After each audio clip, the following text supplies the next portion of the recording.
നമസ്കാരം. പുതിയ വീഡിയോയിലേക്ക് എല്ലാവർക്കും സ്വാഗതം.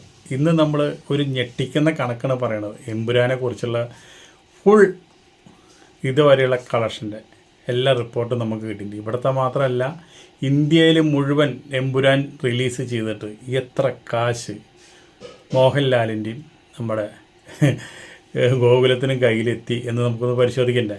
അപ്പോൾ ഈ പരിശോധനയ്ക്ക് മുൻപ് നമ്മളൊരു കാര്യം തീരുമാനിക്കണം. എന്താണെന്ന് വെച്ചിട്ടുണ്ടെങ്കിൽ, എമ്പുരാൻ എന്ന് പറഞ്ഞ സിനിമ നമ്മൾ ഇനി കാണില്ല. ഇങ്ങനത്തെ പടങ്ങൾ നമ്മൾ കണ്ട് സപ്പോർട്ട് ചെയ്താൽ ഇതുപോലെയുള്ള പടങ്ങളായിരിക്കും നമ്മുടെ തലയിൽ ഇനി മോഹൻലാലും ഈ ആൻ്റണി പെരുമ്പാവൂരും ഇവരെ കൂടി കെട്ടിവെക്കുക. അതുപോലെ തന്നെ ഇതിൻ്റെ 3 വരണം, 4 വരണം, 5 വരണം, പല വർഷങ്ങളും വരും. ഇതുപോലെയുള്ള അംഗങ്ങളായിരിക്കും അവരെല്ലാം ചെയ്യുക. അപ്പോൾ അതുകൊണ്ട് അതിൽ നിന്നെല്ലാം നമ്മൾക്ക് മോചനം കിട്ടണമെങ്കിൽ ഈ പടം നമ്മൾ കാണരുത്. കേരളത്തിൽ മാത്രമാണ് ഇപ്പോൾ ഈ പടം കാണുന്നുള്ളൂ. അതേ സ്ഥാനത്ത് പാൻ ഇന്ത്യ ആയിട്ട് ഈ പടം റിലീസ് ചെയ്തു. ആ പാൻ ഇന്ത്യ ആയിട്ട് നമുക്ക് അവിടുത്തെ റിപ്പോർട്ട് നമുക്കൊന്ന് നോക്കാം. നമുക്ക് ആദ്യം കടന്നു ചെല്ലാം നമ്മുടെ തമിഴ്, തെലുങ്ക്, ഹിന്ദി, കന്നഡ ഇത്രയും ഭാഷകളിലാണ് ഇത് റിലീസ് ചെയ്തിരിക്കുന്നത്. അപ്പോൾ നമുക്ക് കർണാടകത്തിലെ കാര്യം ആദ്യം നോക്കാം. കർണാടകത്തിലാണെന്ന് വെച്ചിട്ടുണ്ടെങ്കിൽ ഇന്ന വരെ ഈ പടം കളക്ട് ചെയ്ത് നോക്കുന്നത് 9,35,00,000 രൂപയാണ്. ഇത് ഗ്രോസ് കളക്ഷനാണ് കേട്ടോ. 9,35,00,000 രൂപ. ആദ്യ ദിവസം കിട്ടി 4 കോടി. അപ്പോൾ എന്താണ് ഈ ഐപ്പ് എന്ന് വെച്ചിട്ടുണ്ടെങ്കിൽ, ഇത്രയും ഗംഭീര പടമാണെന്ന് പറഞ്ഞിട്ട് ആൾക്കാർ നമ്മളിവിടെ തള്ളണ പോലെ അവിടെയും പൃഥ്വിരാജും മോഹൻലാലും പോയി തള്ളി. ആ തള്ളിയതിൻ്റെ ഒരു കാരണമായിട്ടാണ് കിട്ടിയത് ആദ്യത്തെ ദിവസം 4 കോടി രൂപ. ആ പടം നല്ലതാണെന്ന് വെച്ചിട്ടുണ്ടെങ്കിൽ 4 കോടി രൂപ കർണാടകത്തിൽ ശരിക്കും പറഞ്ഞാൽ 5 കോടി രൂപയായി, 6 കോടി രൂപയായി. വെച്ചടി ഓരോ ദിവസം കയറേണ്ടതാണ്. പക്ഷേ ഇവിടെ എന്താ ഉണ്ടായത്? വെച്ചടി കുറേ ചെയ്തത്. രണ്ടാമത്തെ ദിവസം കിട്ടിയത് എത്ര? 1,03,00,000 രൂപ. 1,03,00,000 രൂപ. അതുപോലെ തന്നെ മൂന്നാമത്തെ ദിവസം കിട്ടിയത് 2,25,00,000 രൂപ. പിന്നെ അപ്പോൾ വീണ്ടും തളർന്നു പടം 1,08,00,000 രൂപ. കർണാടകം മൊത്തമാണെന്ന് അറിയണം നമ്മൾ. അപ്പോഴാണ് ഈ പടത്തിൻ്റെ ക്വാളിറ്റി, ഈ പടം ഇത്രയും ഗംഭീരമാണെന്ന് ഇവിടെ തള്ളുന്നുണ്ടല്ലോ എല്ലാവരും. അതിൻ്റെ ഏറ്റവും വലിയ ക്വാളിറ്റി നമ്മൾ മനസ്സിലാക്കേണ്ടത് നമ്മുടെ സംസ്ഥാനം വിട്ട് അടുത്ത സംസ്ഥാനത്തേക്ക് പോകണം. ഇവിടെ മോഹൻലാലിന് പേരുണ്ട്, മോഹൻലാലിന് കുറേ അന്തം ഫാൻസ് ഉണ്ട് എന്ന് വിചാരിച്ച് പടം കളക്ട് ചെയ്യുന്ന പോലെ അവിടെ ഇതുപോലെ തന്നെ BJPയുടെ തലയിലും കെട്ടി വെച്ചിട്ട് BJP പറഞ്ഞു റീ എഡിറ്റിങ് ചെയ്യണം, മറ്റത് ചെയ്യണം, ഹിന്ദു പരിഷത്ത് ഇറങ്ങണം എന്നൊക്കെ പറഞ്ഞിട്ട് ഇവിടെ തള്ളല്ലേ. അത് വെച്ചിട്ടാണല്ലോ പടങ്ങൾ ഇവിടെ മാർക്കറ്റ് ചെയ്യുന്നത്. അവിടെ ഈ മാർക്കറ്റിംഗ് ഒന്നും നടക്കില്ല. അവിടെ പടം നന്നായാൽ മാത്രമാണ് ആൾക്കാർ കയറുള്ളൂ. അപ്പോൾ കർണാടകത്തിലെ കാര്യം നിങ്ങൾ പറഞ്ഞു കഴിഞ്ഞല്ലോ. പിന്നെ തമിഴ്, ഏറ്റവും പ്രതീക്ഷയിലാണെന്ന് തമിഴിലാണ്. പൃഥ്വിരാജിനും മോഹൻലാലിനും ഏറ്റവും പ്രതീക്ഷയിലാണെന്ന് തമിഴ്നാട്ടിലാണ്. തമിഴ്നാടും പൊളിഞ്ഞ് പാളിഷായി. തമിഴ്നാട് ആകെ കളക്ഷൻ കിട്ടിയത് 4-5 ദിവസത്തിനുള്ളിൽ 5,95,00,000 രൂപയാണ് കിട്ടിയത്. അതിൽ ആദ്യത്തെ ദിവസം എന്താ വെച്ചിട്ടുണ്ടെങ്കിൽ ശരിക്കും പറഞ്ഞു കഴിഞ്ഞാൽ ഒരു ഒത്തിരി മെച്ചത്തിൽ കിട്ടി. പിന്നെ കിട്ടിയത് 5 ദിവസത്തിനുള്ളിൽ കിട്ടിയ കാശാണ്. ആദ്യം ഈ 5,95,00,000 രൂപ. അപ്പോൾ തമിഴ് പ്രേക്ഷകർ മുഴുവൻ എമ്പുരാനെ കൈയൊഴിഞ്ഞെന്ന് മാത്രമല്ല, അവിടെ നമ്മുടെ വിക്രമൻ്റെ പടം ഈ പടത്തിന് ഗംഭീര വെല്ലുവിളി ഉയർത്തിയിരിക്കുന്നു. അവിടെ എല്ലാവരും വിക്രമൻ്റെ പടം കാണുന്നത്. വിക്രമൻ്റെ പടം നല്ല പടമാണ്.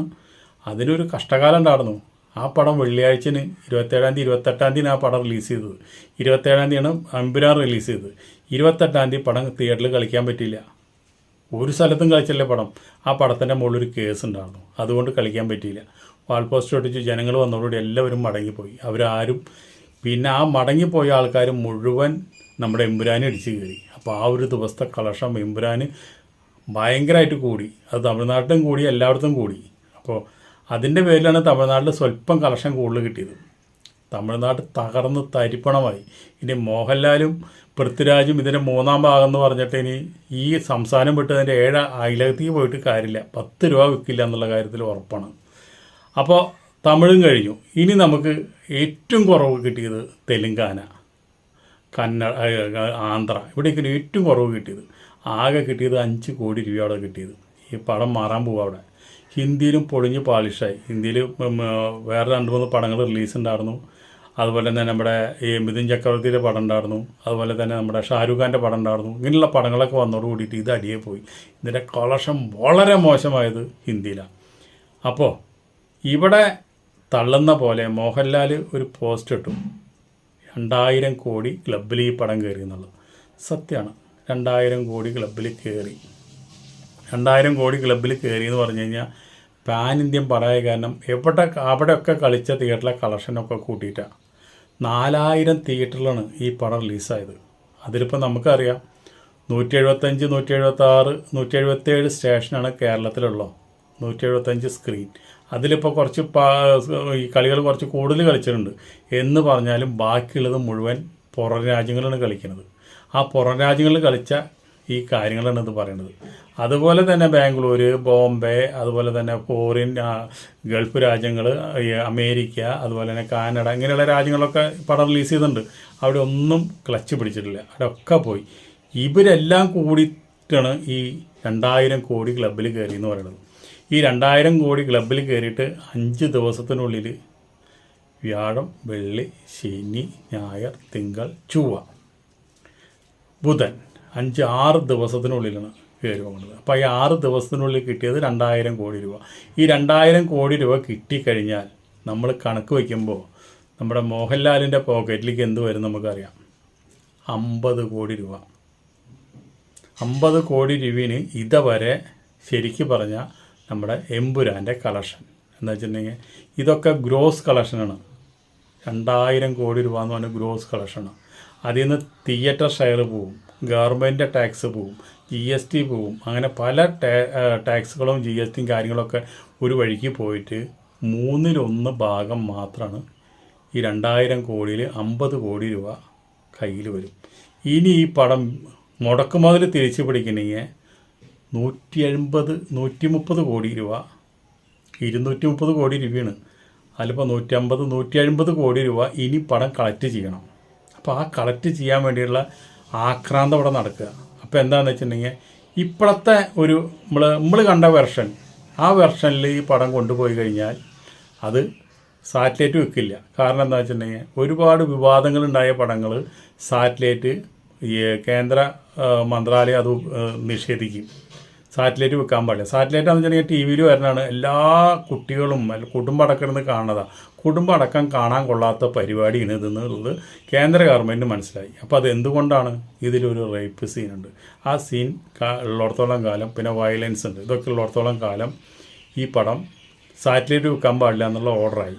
അപ്പം മോഹൻലാലും എന്ത് കളി കളിച്ചു? ഈ പടം വീണ്ടും സെൻസറിങ്. അങ്ങനെ ഒരു സെൻസറിങ്ങിൻ്റെ വിഭാഗം ഈ സെൻസർ ബോർഡിൽ ഇല്ല. അവർ സെൻസർ സർട്ടിഫിക്കറ്റ് കൊടുത്ത് വിട്ട പടം അവർ വീണ്ടും തിരിച്ചു വിളിക്കാമെന്ന് പറഞ്ഞാൽ അവർ ചെയ്ത കാര്യങ്ങളെല്ലാം തെറ്റായി എന്നല്ല പറയണത്. ഇതിപ്പോൾ അവരല്ല തിരിച്ചു വിളിച്ചു പോകണത്. മോഹൻലാലിൻ്റെയും പൃഥ്വിരാജിൻ്റെയും രാക്ഷസ ബുദ്ധി വെച്ചിട്ട് ചെയ്യണവർ. സാറ്റലൈറ്റ് 35 കോടി രൂപയ്ക്ക് പറഞ്ഞു ഉറപ്പിച്ചിരിക്കുന്നത് ഏഷ്യാനെറ്റായിട്ട്. അപ്പോൾ ഇതിൽ സാറ്റലൈറ്റ് വിൽക്കാൻ പറ്റില്ലെങ്കിൽ ഏഷ്യാനെറ്റിന് ഈ പടം എടുക്കാൻ പറ്റില്ല. ഈ 35 കോടിയിൽ അഡ്വാൻസ് കൊടുത്തിട്ട് അത് തിരിച്ചു കൊടുക്കും വേണം. അപ്പോൾ അങ്ങനെ ഒരു അവസ്ഥയിൽ എന്തുണ്ടായി വെച്ചിട്ടുണ്ടെങ്കിൽ ഇവിടെ ഇങ്ങനെ ഒരു കോലാഹലം ഉണ്ടാക്കി ഈ പടം വീണ്ടും സെൻസറിങ്ങിന് പോണ് എന്ന് പറഞ്ഞുകൊണ്ട് ഇവർ തന്നെ നിർബന്ധമായി കുറേ കട്ട് ചെയ്തിട്ട് സെൻസറിനെ കാണിക്കണ്. അന്ന് മുടക്ക ദിവസമായിട്ട് പോലും സെൻസറിനെ കാണിച്ചപ്പോൾ സെൻസറുകാർ എന്ത് പറഞ്ഞു? ശരി, സെൻസറുകാർക്ക് ഇപ്പോൾ ആണായാലെന്താ പെണ്ണായാലെന്താ, അതിൻ്റെ കൂടെ അവരൊരു സർട്ടിഫിക്കറ്റും കൊടുക്കും, ക്ലീൻ ഒബ്ജക്ഷൻ സർട്ടിഫിക്കറ്റ് കൊടുക്കും. ആ സർട്ടിഫിക്കറ്റ് കൊണ്ടുപോയിട്ട് കേന്ദ്ര മന്ത്രാലയത്തിന് കൊടുത്തു കഴിഞ്ഞാൽ ഇത് സാറ്റലൈറ്റ് വിറ്റോളാൻ പറഞ്ഞിട്ട് അവർ ഒരു ഇത് കൊടുക്കും. ആ ഒരു നമ്മുടെ പേപ്പറും കൂടി ഉണ്ടെങ്കിലാണ് ഇത് ഏഷ്യാനെറ്റിന് വിൽക്കാൻ പറ്റുള്ളൂ. അല്ലാണ്ട് ഈ കേന്ദ്ര മന്ത്രാലയത്തിൻ്റെ എതിർപ്പുണ്ടെങ്കിൽ ഏഷ്യാനെറ്റിൽ ഇത് പ്രക്ഷേപണം ചെയ്യാൻ പറ്റില്ല. ഇപ്പോൾ മാർക്കോ, ചുരുക്കി പറഞ്ഞാൽ മാർക്കോ നമുക്ക് സാറ്റലൈറ്റ് വിറ്റിട്ടില്ല. സാറ്റലൈറ്റ് എടുക്കാനായിട്ട് ഒരുപാട് ചാനലുകാർ റെഡിയാണ്, പക്ഷേ സാറ്റലൈറ്റ് വിറ്റില്ല. അതിലുള്ള വയലൻസും ഇവിടുത്തെ പ്രശ്നങ്ങളും ഒക്കെ കാരണം അത് തടഞ്ഞിരിക്കുന്നു. അപ്പോൾ അതുകൊണ്ട് മാർക്കോയ്ക്ക് സാറ്റലൈറ്റ് റൈറ്റ്സ് നഷ്ടപ്പെട്ടു. അതുപോലെ നഷ്ടപ്പെട്ട സെക്സ് പടങ്ങൾക്ക്, സർട്ടിഫിക്കറ്റ് പടങ്ങളൊക്കെ നഷ്ടപ്പെട്ട കുറേ പടങ്ങളുണ്ട്. അതൊന്നും TV യിൽ വരില്ല. TV യിൽ വരുന്നത് കറക്റ്റായിട്ട് അവർ സെൻസറിങ് ചെയ്ത് പടം എന്ന് പറഞ്ഞിട്ട് നമുക്ക് അതിൽ സാറ്റലൈറ്റ് പറ്റുകയാണെന്നില്ല. അപ്പോൾ മാർക്കോ സാറ്റലൈറ്റ് റൈറ്റ് പോയി. അതുപോലെ തന്നെ ഈ എമ്പുരാനും സാറ്റലൈറ്റ് റൈറ്റ് പോയി. ഇത് പോയോട് കൂടിയിട്ട് വെപ്രാളായി എന്ന് വെച്ചിട്ടുണ്ടെങ്കിൽ തിരിച്ചു പിടിക്കാനുള്ള ഏറ്റവും ഷുവറായിട്ടുള്ള പൈസന്, തിയേറ്ററിലെ പൈസയൊന്നും നമുക്ക് ഉറപ്പില്ല. ഇത് ഷുവറായിട്ടുള്ള പൈസന് 35 കോടി രൂപ. ആ 35 കോടി രൂപയ്ക്ക് ഇവിടെ ചെയ്തതാണ് റീസെൻസറിങ്. അതുകൊണ്ട് ഇവർക്ക് എന്ത് ഉപകാരം ഉണ്ടായി? കേരളത്തിൽ പടം കാണാൻ വീണ്ടും ആൾക്കാർ കയറി തുടങ്ങി. എന്തൊക്കെയാണ് സെൻസർ ചെയ്ത് പോയേ? പുതിയത് വല്ലതും കൂട്ടിച്ചേർത്തുണ്ടോ? കേരള ജനത എന്ന് പറഞ്ഞാൽ മണ്ടന്മാരെന്ന് പറഞ്ഞു കഴിഞ്ഞാൽ അത്ര വലിയ മണ്ടന്മാരാണ്. ഇവർ ഈ സിനിമ കാണാൻ പോണവർ തന്നെ മണ്ടന്മാരാണ്. ഈ പടങ്ങളൊക്കെ മോശമാണെന്ന് യൂട്യൂബിലൂടെ എത്ര ആൾക്കാർ പറഞ്ഞിരിക്കുന്നു, പടം കണ്ട് ഇറങ്ങിയ ആൾക്കാർ എത്ര പറഞ്ഞിരിക്കുന്നു. എന്നിട്ടും കുട്ടികളെയും കുടുംബം കൊണ്ട് അധ്വാനിച്ച കാശും കൊണ്ട് ഈ തീട്ട പടത്തിന് പോയിട്ട് നിങ്ങൾ കാശ് കൊടുക്കുക എന്ന് പറഞ്ഞു കഴിഞ്ഞാൽ കഷ്ടമാണ്. നമ്മളൊക്കെ എന്ന് പറഞ്ഞു കഴിഞ്ഞാൽ ഒന്നുമില്ലെങ്കിലും പടം കണ്ട കാശ്, അപ്പോൾ നിങ്ങളെന്തിനാ പടം കണ്ടതെന്ന് ചോദിക്കാം. പക്ഷെ നമ്മൾ പടം കാണുന്നത് റിവ്യൂ ചെയ്യാനാണ്. പിന്നെ മോഹൻലാലിൻ്റെ ഒരു ആരാധകനാണ് ഞാൻ. നമ്മളിപ്പോൾ ആ പടം കണ്ട് റിവ്യൂ ചെയ്താലും നമുക്കിപ്പോൾ എന്തായാലും ആ പടം കണ്ട കാശ് നമുക്ക് എന്തായാലും കിട്ടുന്നുള്ള കാര്യം ഉറപ്പാണ്. നമുക്ക് ഇങ്ങനെയുള്ള വിവാദങ്ങളുണ്ടായ പടങ്ങളുണ്ടെങ്കിലല്ലോ യൂട്യൂബർമാർക്ക് എന്തെങ്കിലും ഞം അടിക്കാൻ പറ്റുള്ളൂ. അപ്പോൾ അതുകൊണ്ട് അത് സമാധാനമുണ്ട്. പക്ഷെ നിങ്ങൾ ഈ കുട്ടികളെയും കൊണ്ട് കാണിക്കാൻ പറ്റിയൊരു പടമാണോ അത്? അത് നിങ്ങൾ ആദ്യം ആലോചിക്കുക. ഇനിയെങ്കിലും നിങ്ങൾ ഫാമിലിയായിട്ട് പടം കാണാൻ പോവല്ലേ? അത്രയും മോശം പടം അത്. ഒരു വക മനസ്സിലാവില്ല നമുക്ക്. കംപ്ലീറ്റ് ഇംഗ്ലീഷാണ് തോന്നുന്നത്. പിന്നെ കുറേ ഹിന്ദിയും തോന്നുന്നുണ്ട്. അതിന് കുറേ സബ് ടൈറ്റിലും വെച്ചിട്ടുണ്ട്. പിള്ളേരൊക്കെ ഈ വക പടങ്ങളൊക്കെ കണ്ടു കഴിഞ്ഞ് കഴിഞ്ഞാൽ പിന്നെ അവറ്റങ്ങളൊക്കെ ഈ അവരുടെ പഠിപ്പിലിൻ്റെ ഒന്നും അവർക്ക് ശ്രദ്ധ കേന്ദ്രീകരിക്കില്ല. ഇപ്പോൾ ഈ നാട്ടിൽ നടക്കുന്ന കാര്യങ്ങളൊക്കെ അറിയാലോ. അപ്പോൾ അതുകൊണ്ട് നിങ്ങൾ ദയവ് ചെയ്ത് കുടുംബമായിട്ട് നിങ്ങൾ ഈ പടം കാണാൻ പോകരുത്. ഇപ്പോൾ ഈ തള്ളൊന്നും ആ പടത്തിലില്ല. ഇതൊന്നും മോഹൻലാലിൻ്റെ തുടരും എന്ന് പറഞ്ഞൊരു പടം കഴിഞ്ഞാൽ വരും, ഈ വെക്കേഷൻ തന്നെ വരും. അപ്പോൾ ആ പടം നിങ്ങൾ കൊണ്ടുപോയി കാണിക്കുക. അതിൻ്റെ ഒരു ടീസർ കണ്ടപ്പോൾ എനിക്ക് വളരെ ഇഷ്ടപ്പെട്ടു. നമ്മുടെ പഴയ മോഹൻലാലിനെ ആ പടത്തിൽ തിരിച്ചു കിട്ടുമെന്നുള്ള പ്രതീക്ഷയുണ്ട്. എന്ന് വെച്ചിട്ടുണ്ടെങ്കിൽ നല്ല രസമായിട്ട്, നല്ല കോമഡി, അതുപോലെ തന്നെ ശോഭനയും കൂടി കൂടുമ്പോൾ നമുക്ക് രസകരമായിട്ട് കണ്ടിരിക്കാൻ പറ്റാവുന്ന നല്ലൊരു കോമഡി ചിത്രമാണ് എന്നെനിക്ക് ടീസർ കണ്ടപ്പോൾ തോന്നി. അത് വരുമ്പോൾ കണ്ടാൽ മതി. നിങ്ങൾ ഈ പടം കാണിക്കാനായിട്ട് ഒരു കാരണവശാലും നിങ്ങളുടെ ഭാര്യേനെയോ കുട്ടികളെയോ കൊണ്ട് പോകരുത്, നിങ്ങളും പോകരുത് എന്ന് വീണ്ടും വീണ്ടും വീണ്ടും ഞാൻ റിക്വസ്റ്റ് ചെയ്യണം. അപ്പോൾ ഈ 2000 കോടി തള്ളു കേട്ടിട്ട് മോഹൻലാലിനെ 2000 കോടി എന്ന് പറഞ്ഞത്, അപ്പോൾ ആ തള്ളും കേട്ട് നിങ്ങൾ സിനിമയ്ക്ക് പോകരുത്. സിനിമ ബോറാണ്, തല്ലി പൊളിയാണ്, ഓതറ പട, തീട്ട പട. ഈ പടത്തിൽ ഒരു മയിലും ഇല്ല, ഒരു കുന്തവും ഇല്ല, ഒരു തേങ്ങും ഇല്ല. ഇങ്ങനത്തെ പടങ്ങൾ കിട്ടി കഴിഞ്ഞാൽ ഇവിടെ ഈ കേരളത്തിലെ ജനങ്ങൾ ഇപ്പം കൂടി ഇത് കൈ ഒഴിഞ്ഞിട്ടുണ്ടെങ്കിൽ ഇത് വലിയൊരു ദുരന്തമായിട്ട് മാറിയനെ. അതിനുള്ള ഗിമ്മിക്സുകളാണ് ഇപ്പോൾ ഇവിടെ കാണിക്കുന്നത്. ഇപ്പം ഞാനിതിൻ്റെ ടോട്ടൽ കളക്ഷൻ പറഞ്ഞല്ലോ, ഓരോ സ്റ്റേറ്റിലെ കളക്ഷൻ പറഞ്ഞല്ലോ. അതുകൊണ്ടാണ് ഞാൻ പറഞ്ഞത് ഇതൊന്നും ഇവിടെ ഈ വക വിവാദങ്ങൾ ചിലവാകും, മറ്റുള്ള സംസ്ഥാനത്തൊന്നും ഇത് ചിലവാവില്ല. ഇവർ തലകുത്തി പോയി അവിടെ ഇൻ്റർവ്യൂ ചെയ്തു, അവിടെ കോലാഹലം ചെയ്തു ഒക്കെ ഉണ്ടായി. അവിടെ ഒന്നും പടത്തിന് കയറാൻ ആളില്ല. പടം മാറണ ഈ ആഴ്ച എല്ലാ സ്ഥലത്തും, പല സ്ഥലങ്ങളിലും ഷോ തന്നെയില്ല ഓരോ തിയേറ്ററിൽ. അപ്പോൾ അതുകൊണ്ട് നമ്മൾക്ക് കിട്ടുന്ന പൈസ നമ്മൾ അത് എൻജോയ്മെൻറ്റിന് അയച്ചിട്ടുണ്ടെങ്കിൽ അത് നോക്കിയും കണ്ട് ചെയ്യുക. അത് നമുക്ക് പറയാനുള്ളൂ. ഇന്നത്തെ കാലത്ത് ഒരു കുടുംബം സിനിമയ്ക്ക് പോകാമെന്ന് വെച്ചിട്ടുണ്ടെങ്കിൽ ഒരു 1000 രൂപ പോക്കാം. അപ്പോൾ അതിന് നല്ല പടങ്ങൾ മക്കൾക്ക് കാണിച്ചു കൊടുക്കുക. ഈ വെക്കേഷനിൽ നല്ല പടങ്ങൾ വരാനുണ്ട്, വെയിറ്റ് ചെയ്യുക. ഓക്കെ, അടുത്ത വീഡിയോയിൽ നമുക്ക് വീണ്ടും കാണാം. നമുക്കൊരു പടം വരാനുണ്ട്. അതെന്തായാലും കുട്ടികളും കുടുംബമൊക്കെ ആയിട്ട് കാണാൻ പറ്റാവുന്ന പടമായിരിക്കും എന്ന് പ്രതീക്ഷിക്കുന്നു. അടുത്ത വീഡിയോയിൽ നമുക്ക് വീണ്ടും കാണാം. അതുവരെ നിങ്ങൾക്ക് എല്ലാവർക്കും നന്ദി.